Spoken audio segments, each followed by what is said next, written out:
Hey y'all, it's Shamanda. Welcome back to my channel where we talk about all things mental health, personal finance, and overall strategies to live your best life. All right, now let me just say this as a disclaimer. I am a licensed therapist, but I am not your therapist. So let me just say this is not advice. This is not clinical advice for you. So let me just preface it right there. That's my disclaimer. Now, this video is in response to me watching all these inflation videos, which I love. It's interesting. But also being a budding clinical researcher and seeing that people my age, I'm a millennial, I'm 36 years old, just turned 36 last month, literally last month. And Gen Z and working with the younger versions or younger Gen Zs in my clinical practice and seeing a common denominator, and that is just that we do not dream of labor at all. We do not want to work. We don't. And it's not necessarily that we don't want to work. We don't want to work in the same system and process that our parents and our grandparents did. We want to be free. We want to be creative. We want to travel. We want to have financial freedom. We just want to enjoy our lives. And guess what? There's nothing wrong with that. The issue is, though, the challenge is that it's impacting our mental health. Y'all, people are so depressed and anxious and overwhelmed and feeling like, what's the use of living? And the things I hear in these videos is like so concerning, seriously. So as a therapist, as a business owner, as also an employee, I work for a company, I work for a hospital system. Someone who's, like I said, all of that. I have two teenagers who are Gen Zs. So all the way around, I have some insight.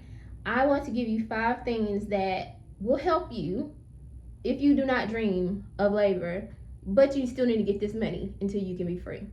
All right, the first one is find a company or agency or whatever that you can work for. Now, that might be a little counterproductive. You might feel like that don't make no sense. That is, I said I don't want to work. So what you talking about? Well, you got to make some money. You got to make some money some way. So the best thing to do is to find a company that you actually can work for and that you can kind of you can feel okay going to work and serving through that company. So you want to find a company that aligns with, like, that you align with in terms of their mission, their values. Maybe they offer tuition reimbursement. Maybe they offer bonuses that you can actually use toward your savings goals. Let's see what else I put here. Yeah, so those things. And maybe you get, I'm sorry, my phone's going to dead. Maybe you get to serve. Like maybe you're getting to work with a population that you actually enjoy working with and serving. So find a company that you can, you know what, I can feel okay getting up every morning and working for this company. The second thing you want to do is create a why or a goal. You have to tie it to a goal. It's going to be very hard for you to get up every day and go to that job and that company when you're not working toward anything. You don't see the fruits of anything. So for example, if you want to be like, if you're like, you know what, I'm not doing this for another, I'm not working 2 years from now. Well, then you need to reverse engineer that thing and be like, okay, I need 2 years worth of living expenses so that I can have some flexibility and freedom to work toward my business, but I can afford to take 2 years off. So you need to use that job. Every day you go to work, know that you're earning money toward that goal. And when you get paid, make sure you transferring that money to that savings goal or savings account. So tie it to a goal. Have like something that's going to motivate you. You can put sticky notes all over your desk, whatever. Be like, okay, all right, I'm getting closer. Today I'm closer, I'm closer, I'm closer. That's going to help you. Number 3, set a time limit. That kind of goes into number 2. So let's say you're just like, I'm at my wit's end, but you know you still need to pay your rent.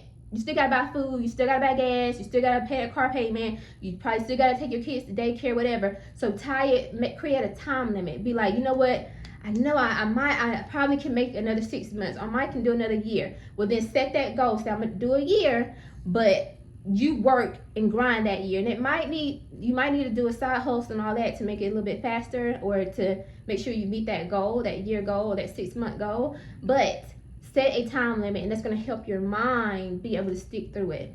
All right, number 4, use your earnings towards your goal. I kind of tied that in already, but again, you do not want to be, if you can barely make it through the day, don't waste your money. Every day that you work, every day that you're still with that company or whatever, you need to make sure that you're saving, because at the end of the day, you're buying your time freedom back. Essentially, that savings goal, that freedom fund, that's what I call mine.